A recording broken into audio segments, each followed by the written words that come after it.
Alô você, preparados aí para a prova de Guarda Municipal de Petrolina, GM Petrolina chegando? Estamos na Semana Azul, é isso aí, Semana Azul, vamos ver Direito Constitucional, vamos ver Direito Administrativo. Meu nome é Johannes Harten e nós iremos, claro, fazer uma revisão nesse bloco de Direito Constitucional. A revisão nesse bloco, a gente vai fazer resolução de questões e vamos dar teorias com o que provavelmente vai cair na prova. Essa Semana Azul, em Direito Constitucional e Administrativo que vamos fazer, vai ser justamente questões direcionadas que provavelmente estarão na prova do próximo domingo. Então, fiquem antenados, vamos resolver as questões e, claro, vou dar algumas dicas, vou dar aqui também alguns macetes da reta final, né? Então vamos lá para a nossa primeira questão de hoje. De olho aí na sua tela, olha só. A Constituição da República Federativa do Brasil, de 1988, pode ser classificada como alternativa A, liberal e preceitual. Alternativa B, rígida e pretende ser nominal. Alternativa C, promulgada e dogmática. Alternativa D, sintética e semântica. Alternativa E, escrita e histórica. Olha só, questão interessantíssima sobre classificação da Constituição Federal. É muito importante a gente saber que a Constituição Federal é, lógico, a norma jurídica suprema, superior do nosso país. Em razão disso, todas as normas, elas estão abaixo da Constituição. Então, a Constituição é o suporte de validade de todas as normas no Brasil. E a nossa Constituição, ela possui uma classificação que eu passei já para vocês e é bom a gente rememorar. Um anagrama que se chama Pedra Fende. Isso, P-E-D-R-A, Pedra, Fende, F-E-N-D. Esse anagramazinho já dá toda a classificação de nossa Constituição. Vamos lá para ele? Pedra. Pedra, o primeiro P é promulgada. Nossa Constituição é promulgada, significando dizer, obviamente, que passou pela participação popular. O E, nossa Constituição ela é escrita, significando dizer que ela é compilada em um único documento. O D, ela é dogmática, ou seja, pegou os valores existentes naquela época, no caso, na década de 80, e os conjugou no texto. Ela também é rígida, porque o processo de alteração dela é mais dificultoso do que o processo de alteração de uma lei normal. E para finalizar o Pedra, nós temos o analítica. Nossa Constituição ela é analítica por uma razão específica. A nossa Constituição ela é extensa, ela é grande, ela contempla vários assuntos. Por isso ela é analítica e não sintética. Portanto, Pedra, decore. O Pedra é promulgada, escrita, dogmática, rígida e analítica. E o Fende, Johannes? Vamos lá. O Fende, o F, significa que nossa Constituição ela é formal. A nossa Constituição ela é formal porque ela basta passar por um processo que é a proposta de emenda à Constituição para que qualquer matéria seja inserida em seu texto. Então, ela não tem essa situação de retirar o que não for essencial para o Estado. Porque, a bem da verdade, a Constituição, num ponto de vista material, só deveria ter normas que digam respeito, deveriam ter normas só que digam respeito à limitação da atuação do poder do Estado e à criação e estruturação dos poderes. A Constituição só deveria ter isso, mas a nossa não só tem isso. Então significa dizer que nossa Constituição ela é formal, porque existem matérias que não poderiam e deveriam estar, mas estão. Por essa razão, ela é considerada formal. Também ela é eclética, e aí faz o FE, né? Eclética porque conjuga vários valores, não só um valor, mas sim vários valores. Um exemplo desses vários valores é a liberdade religiosa. Cada um pode ter a sua e cada um pode não ter. Então, vejam que isso reflete valores, digamos assim, que estão espraiados por toda a sociedade. Não conjugou um só valor, tá bom? Também ela é nominalista. O que é uma Constituição nominalista? Ela tenta alcançar tudo o que ela prescreve, mas ainda ela não alcançou. Um exemplo clássico, os objetivos, que está lá no artigo 3º da Constituição Federal. O artigo 3º trata os objetivos, né? O CONGAPROR. Então, construir uma sociedade livre, justa e solidária, erradicar a pobreza e a marginalização. Tudo isso são objetivos que ainda não conquistamos, ainda não conseguimos conquistar. Tá certo, gente? Então, observe que nossa Constituição ela é formal, ela é eclética, ela é nominalista e ela é dirigente. Vejam que a nossa Constituição é dirigente por uma razão específica, porque tem objetivos para o futuro. Por isso ela é dirigente. Então, para a sua prova, decorar, Pedra fende. Promulgada, escrita, dogmática, rígida, analítica, formal, eclética, nominalista e dirigente. E aí, voltando à questão, vamos para a questão de novo. Aí a questão fala, primeiro, é liberal e preceitual. Preceitual não tem nem essa característica, né? Rígida, ela é rígida, mas pretende ser nominal. Não, ela é nominal, não pretende ser nominal, ela pretende ser normativa, tá certo? Letra C, promulgada e dogmática. Isso, ela é promulgada e ela é dogmática. Letra C, vamos ler o resto só para a gente concluir. Sintética e semântica. Olha, nossa Constituição ela não é sintética, nossa Constituição ela é analítica. E letra E, escrita e histórica. Ela é escrita, mas não é histórica, ela é dogmática. Tá certo, gente? Então, essa é a classificação da Constituição. Eu aposto uma questão de constitucional na sua prova sobre classificação. Vai cair uma questão na sua prova de classificação, tá certo? Próxima questão, segunda, vamos lá. Sobre os denominados direitos fundamentais de primeira geração ou dimensão, é correto afirmar que, gente, na aula eu dei toda a parte histórica que fundamentou o reconhecimento dos direitos fundamentais, né? A gente falou, inclusive, desde a antiguidade existiam resquícios, né, históricos do reconhecimento de direitos que limitavam a atuação do poder do Estado, que reconheciam o princípio da igualdade e a dignidade da pessoa humana. Mas só foi no século XVIII, com as revoluções libertárias, que nós temos em constituições escritas o reconhecimento formal dos direitos fundamentais, né? E aí nós temos a Constituição Americana de 1787, que é a mesma até hoje, com algumas alterações, algumas poucas alterações, e nós temos a Constituição Francesa do século XVIII, de 1791. Essas duas constituições foram paradigmáticas porque elas trouxeram os chamados direitos fundamentais. Por essa razão, se convencionou chamar esses direitos de primeira geração ou dimensão, direitos de liberdade.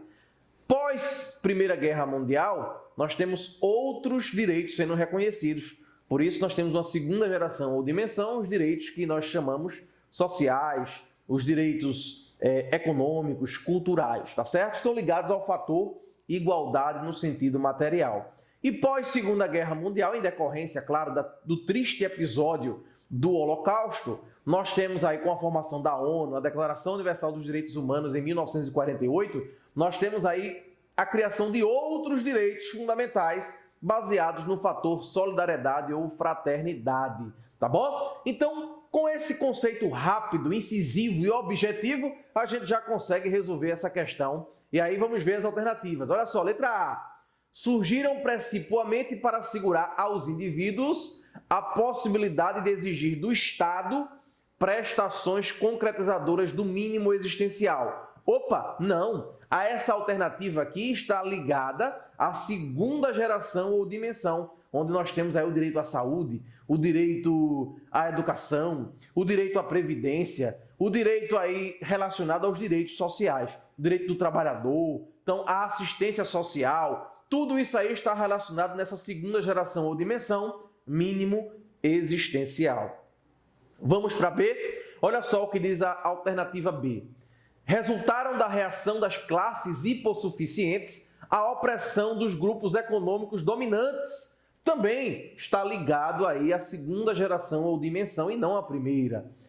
Letra C. Foram desenvolvidos inicialmente como imposições negativas ao Estado, de forma a tutelar a liberdade individual e a livre iniciativa. Opa, gostei dessa alternativa. E aí nós temos aqui, de forma enfática, claro, os direitos de liberdade. Então, esses direitos de liberdade surgem nesse primeiro momento de reconhecimento dos direitos fundamentais. O direito à vida, são os direitos civis e políticos, né? Os civis, o direito à vida, o direito à propriedade, as liberdades de locomoção, liberdade de associação, a liberdade de associação, de locomoção, liberdade de ir e vir, todas essas liberdades que vieram no século XVIII vão sendo, claro, consagrados em outros textos constitucionais. Liberdade religiosa, tudo isso vem sendo construído no primeiro momento de reconhecimento dos direitos fundamentais.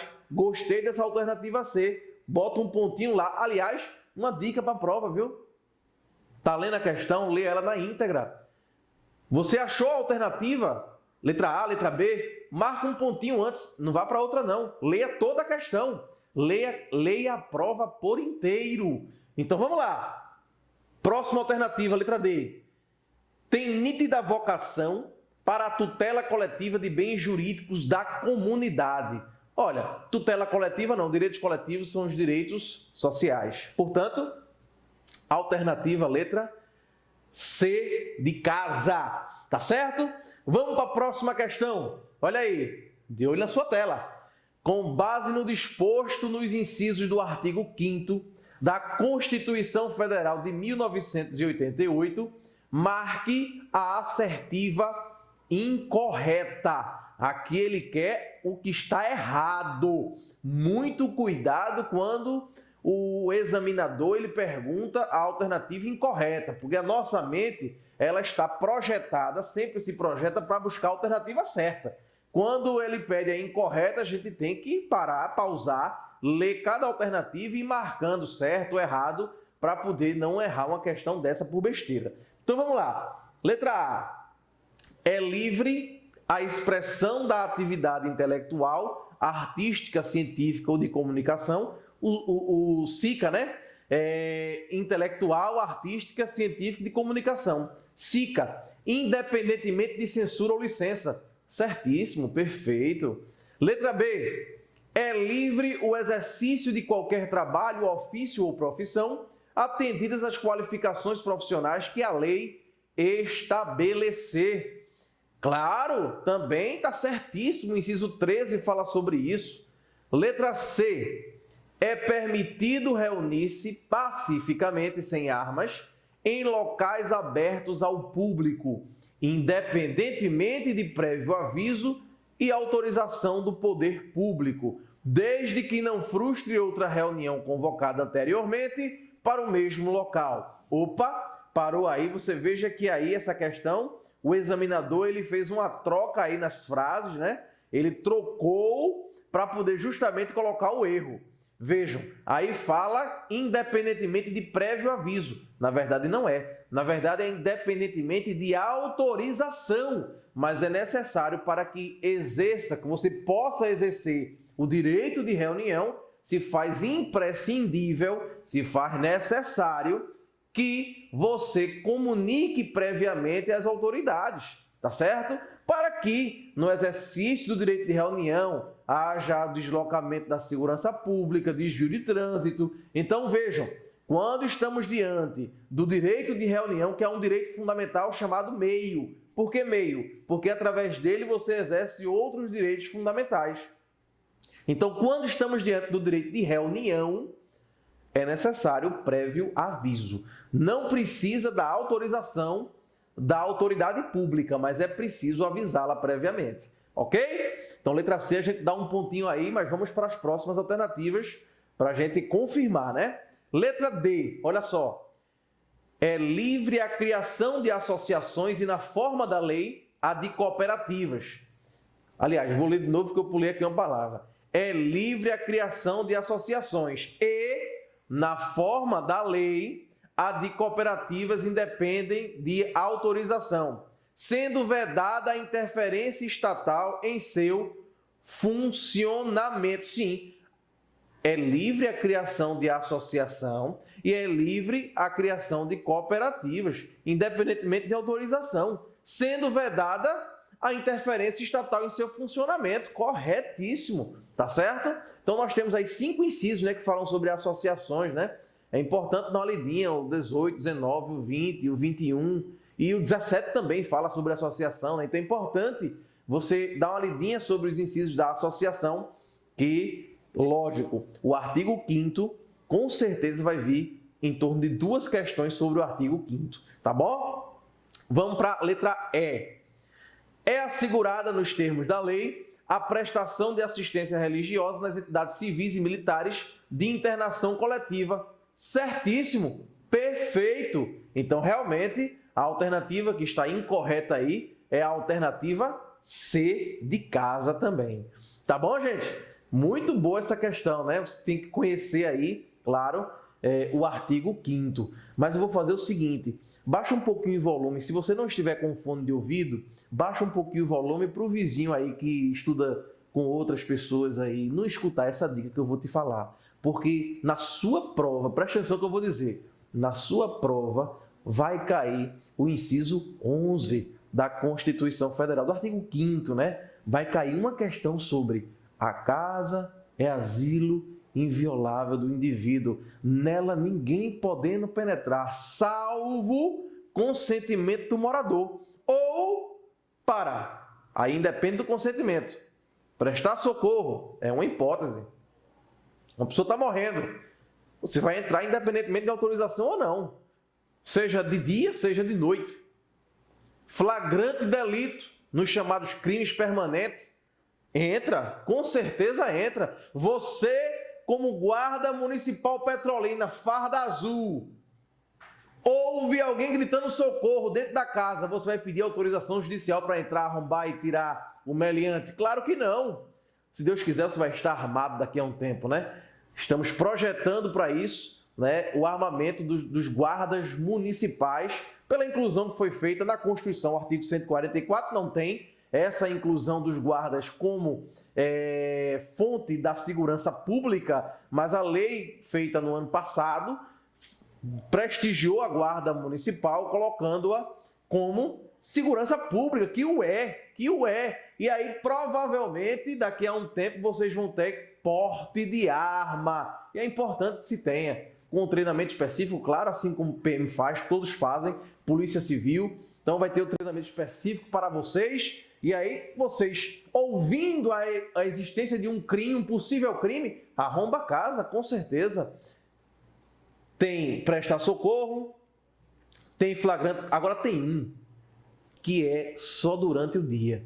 Qual é o durante o dia? Ordem judicial. Eu esqueci até do outro, não são 3 sem necessidade de ordem judicial e pode ser a qualquer momento. O outro é desastre, né? Então, desastre, prestar socorro e flagrante delito. Agora tem um que é somente durante o dia, quando for cumprimento de ordem judicial. Quando for para cumprimento de ordem judicial, somente durante o dia. Tá certo, gente? Então vamos lá. Próxima questão, 4ª questão. Olha só o que diz a 4ª questão. Boris foi acusado de ter cometido um crime de estelionato contra Danilo. O delegado de polícia, ao tomar conhecimento da notícia crime, instaurou o inquérito policial para investigar o caso e determinou buscas sem ordem judicial no quarto de hotel que Boris encontrava-se hospedado. A equipe de investigadores encontrou no quarto de hotel diversas provas de cometimento do crime, as quais foram juntadas no inquérito policial e encaminhadas ao Ministério Público. Em relação aos remédios constitucionais, e aqui já faço uma pausa rápida, presta atenção, olha aqui no meu olho, presta atenção. Quais são os remédios constitucionais que a Constituição traz?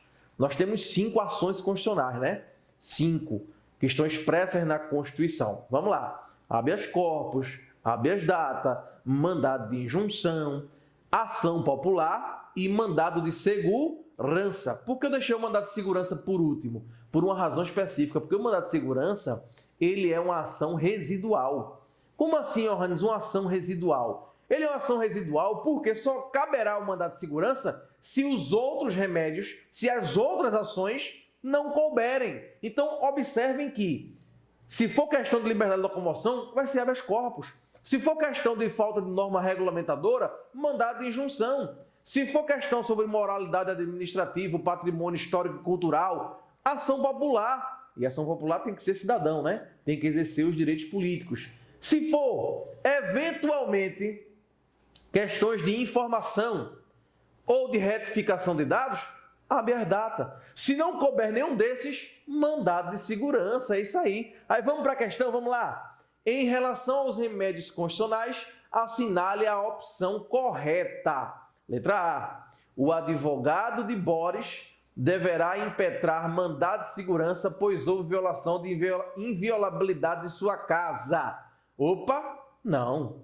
B. O advogado de Boris deverá impetrar habeas data, pois necessita conhecer todo o inquérito policial. Não. C. O advogado de Boris deverá impetrar habeas corpus, pois existe ameaça à liberdade. Opa, gostei. Gostei. Bota um pontozinho aí na C, vamos para a D. O advogado de Boris deverá impetrar ação popular, pois a violação à inviolabilidade de sua casa. Vejam, quando nós falamos em possibilidade de se restringir a liberdade de locomoção, basta a ameaça. Então, bastando a ameaça, cabe habeas corpus. Olha a questão, vamos ver de novo a questão? Boris foi acusado de ter cometido um crime de estelionato contra Danilo. O delegado, ao tomar conhecimento da notícia-crime, instaurou um inquérito policial para investigar o caso e determinou buscas sem ordem judicial no quarto de hotel em que Boris encontrava-se hospedado. Veja, existe uma ilegalidade que pode ocasionar a prisão dele, porque houve uma busca e apreensão sem ordem judicial. Sem ordem judicial, há ilegalidade, razão pela qual o habeas corpus deverá ser impetrado sob o argumento de ilegalidade. Pronto! Ele não foi preso ainda, mas a simples ameaça já justifica a medida. Deu para entender, gente? Somente isso. Somente isso. Vamos para a nossa quinta questão dessa Semana Azul, né? Semana Azul, eu vim de azul também, do camisa do Estou Preparado, para a gente ter essa semana aí, que a farda é azul. Não é isso, professor Zaqueu? O professor Zaqueu está aqui comigo, a farda de guarda, ela é azul, né? Então, Semana Azul, por essa razão, né, meus amigos? Quinta questão, olha só. São cargos privativos de brasileiros natos. Eita, essa é fácil. Essa aqui eu dei a regrinha para vocês. Qual é? Isso meu, eu ouvi daqui, mp3.com. É isso aí, gente. É isso aí, mp3.com, você resolve esse problema na hora. Eu não vou nem olhar a questão, mas vamos lá. MP3, o primeiro M, Ministro do Supremo Tribunal Federal. Os 3 P's, Presidente da República e seu vice, Presidente da Câmara, Presidente do Senado. Pronto. O ponto é fundamental, porque esses que eu falei estão antes do ponto, que é justamente a linha sucessória do Presidente da República. Agora, pós-ponto, depois do ponto, nós temos o com, o C. Qual é? Isso, carreira diplomática. O O, oficial das Forças Armadas. E o M, Ministro de Estado de Defesa. Então, esses cargos só podem ser preenchidos por brasileiros natos. E é bom saber, viu, gente? Nós temos 2 critérios de atribuição de nacionalidade nata, né? O ius soli e o ius sanguine. Isso aí, estão no artigo 12. Nasceu no Brasil, vai ser brasileiro. a não ser que os pais sejam estrangeiros e estejam a serviço de seu país de origem. Mas é possível uma pessoa nascer no Brasil nascer fora e ser brasileiro nato. É possível uma pessoa nascer fora e ser brasileiro nato? Sim, nas hipóteses de ius sanguine, que são 3, né? Ius sanguine mais registro, ius sanguine mais função e o ius sanguine mais domicílio e opção confirmativa. Uma pergunta boa. O brasileiro nato, ele pode perder a sua nacionalidade nata? O brasileiro nato poderá perder sua nacionalidade nata? Uma pergunta boa. Qual é a resposta? Sim, pode. Existe uma hipótese de o brasileiro nato perder a sua nacionalidade nata quando, obviamente, ele adquirir de forma voluntária outra nacionalidade que não seja originária, que não seja nata. Tá certo? Aí ele perde a nacionalidade nata. Portanto, vamos ver a quinta questão. São cargos privativos de brasileiros natos. Letra A, presidente do Senado Federal, sim. Juiz de direito, não. Já corta aí. Letra B, ministro de Estado de Defesa, sim. Juiz de direito, não. Já corta aí. C, deputado federal, não. Já corta aí. Letra D, carreira diplomática, sim. Ministro do Supremo Tribunal Federal, isso. Oficial das Forças Armadas, letra D, o gabarito. Vamos ver o E, de presidente da República, vice-presidente da República e senador. Opa, senador não, presidente do Senado. Tá certo, gente? Muito cuidado aí nesse ponto. Muito cuidado. Vamos para a sexta questão? Olha só, de olho na sua tela. Os direitos políticos foram frutos de diversas lutas sociais para que os cidadãos pudessem participar da vida política do Estado. Entretanto, estes direitos são concedidos através de alguns requisitos apontados na Constituição Federal.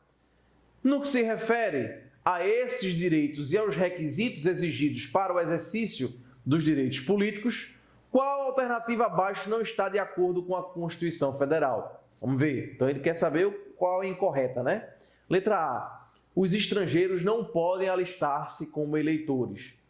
Tá certo? Certíssimo. Nem os estrangeiros, nem os conscritos durante o serviço militar obrigatório e nem também os que têm abaixo de 16 anos não podem alistar-se como eleitores. Eles não possuem aquilo que nós chamamos de capacidade eleitoral ativa. Letra B. Uma das condições para candidatar-se à presidência da República é a idade mínima de 35 anos. Sim, perfeito. Tanto o presidente quanto o vice e senador devem ter 35 anos. Letra C. É condição de elegibilidade a filiação partidária.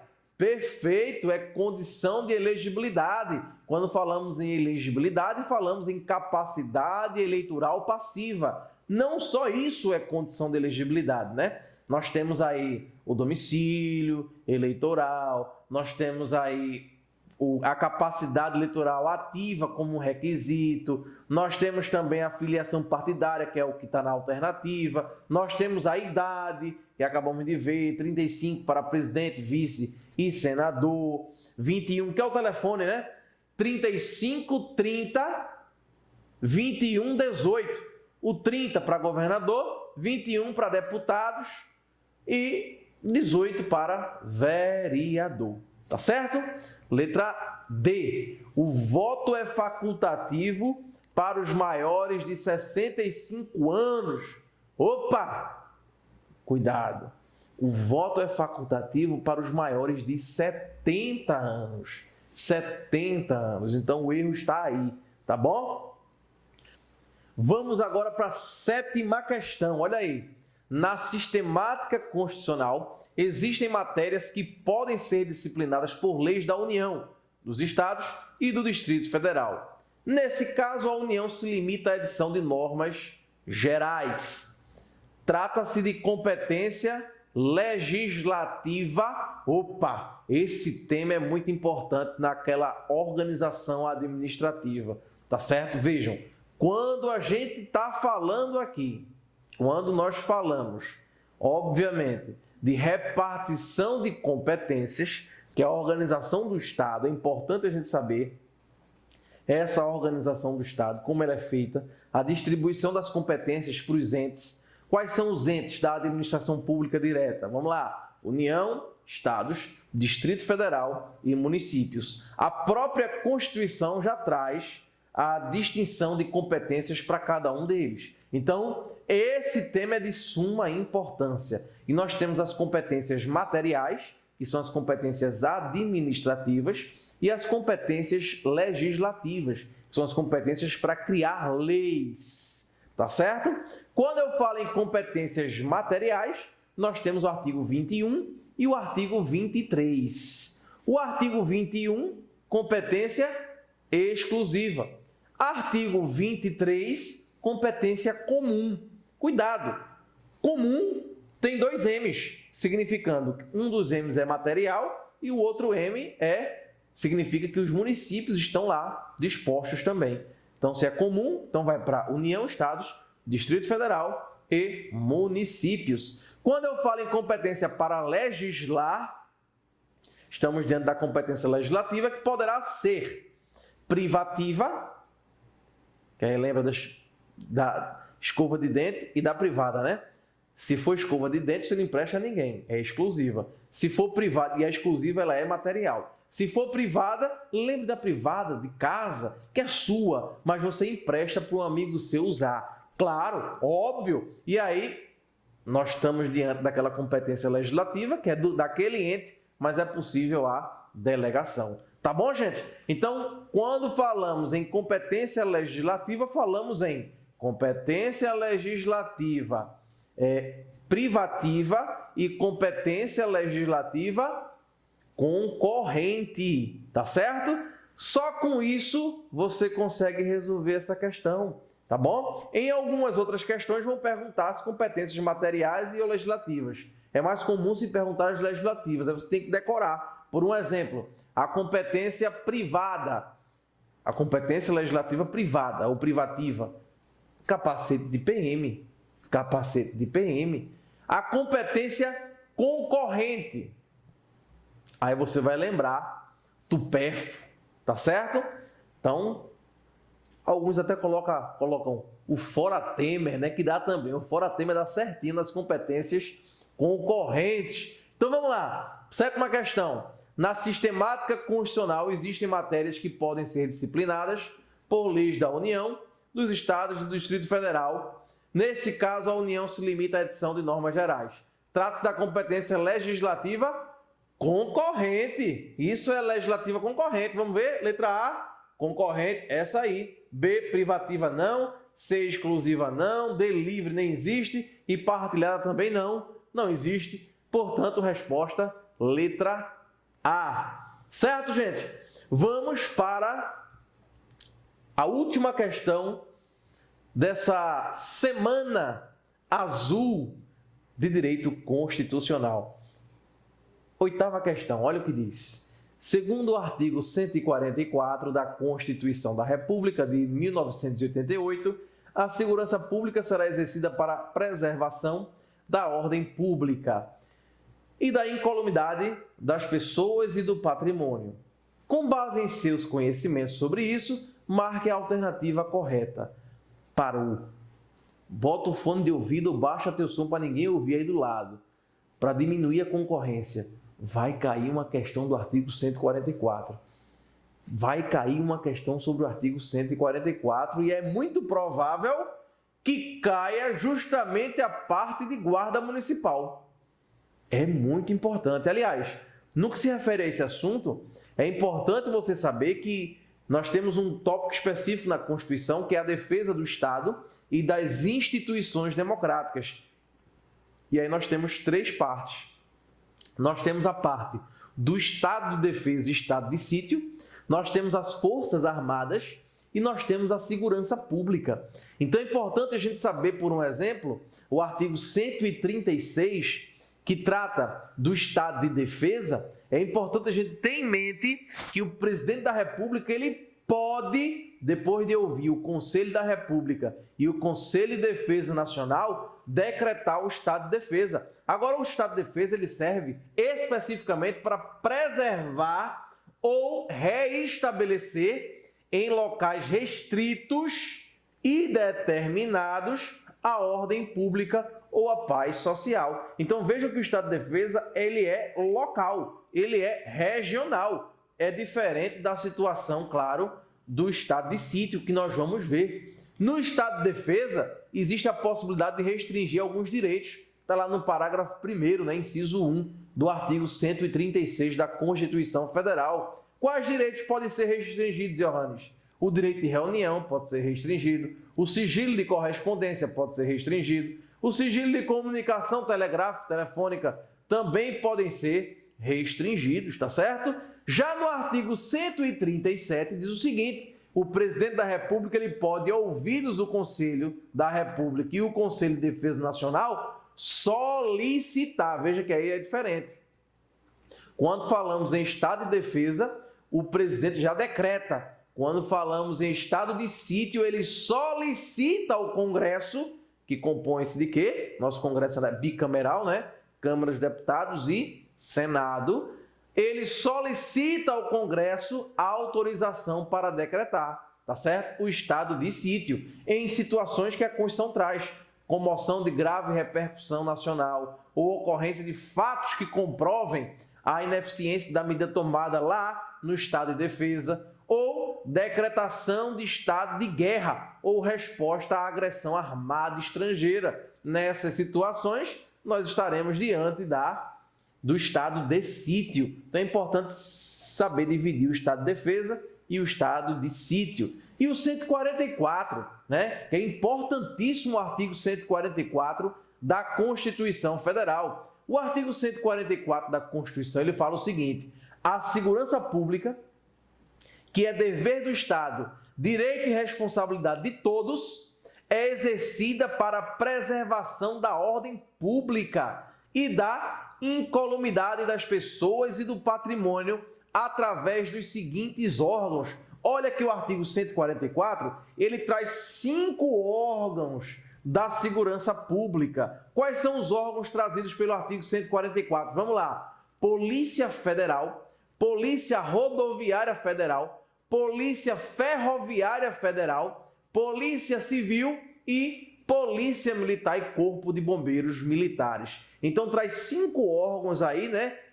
Se a gente for destrinchar o Bombeiros e Polícia Militar, 6, né? Mas se não, a gente juntando num só texto, são 5, tá certo? Então observem que é de suma importância a gente ter essa noção dos órgãos da segurança pública listados na nossa Constituição Federal, na altura do artigo 144. Mas um dos principais textos que eu queria que vocês repisassem aí é o parágrafo 8º do artigo 144 e o parágrafo 10 também do artigo 144. O parágrafo 8º diz o seguinte: os municípios poderão constituir guardas municipais destinados à proteção de seus bens, serviços e instalações conforme dispuser a lei. Então, o município ele pode constituir guarda municipal, cujo principal objetivo das guardas municipais qual é? São os 3 S finais, né? Decore 3 S finais: bens, serviços e instalações. Bens, serviços e instalações, tá certo? Proteção de bens, serviços e instalações. E o parágrafo 10 fala sobre a segurança viária, exercida para a preservação da ordem pública e incolumidade das pessoas e do seu patrimônio nas vias públicas, que compreende o quê? A educação, a engenharia, a fiscalização de trânsito. Compete no âmbito dos estados, do Distrito Federal e dos municípios, aos respectivos órgãos ou entidades executivos e seus agentes de trânsito estruturados em carreira na forma da lei. Então vejam que também é possível a nível municipal essa estruturação da segurança viária, tá bom? Com essa explicação toda, dá para a gente fazer essa questão aí sobre o artigo 144. Aí ele quer a correta, né? Vamos ver. Alternativa A. Olha aí. A segurança viária compreende a educação, engenharia e fiscalização de trânsito, além de outras atividades previstas em lei. Certíssimo! Perfeito! Você vai gabaritar e vai para a próxima questão? Claro que não. Vamos ver as outras alternativas. Letra B. As guardas municipais destinadas à proteção de bens, serviços e instalações do município são forças auxiliares e reserva do Exército. Opa! Reserva do Exército não, né, gente? C. Compete às polícias militares exercer as funções de polícia marítima, aeroportuária e fronteiras? Também não. E D. As polícias civis, dirigidas por delegados de polícia de carreira, também incumbem, ressalvada a competência da União, as funções de polícia judiciária e a apuração de infrações penais militares. Infrações penais militares, no. Ok? Assim a gente encerra por aqui essa Semana Azul de Direito Constitucional para a GM Petrolina. Fica aqui o meu abraço a todos vocês. Queria dizer também que estaremos junto aí no grande aulão que faremos no sábado, véspera da prova, o dia inteiro aí de resoluções de questão, para a gente aí amadurecer todas as matérias e chegar na prova, gabaritar, se Deus quiser, né? Gabaritar essa prova ou fazer o máximo possível e entrar aí em uma das vagas. Um forte abraço, gente, e até a próxima.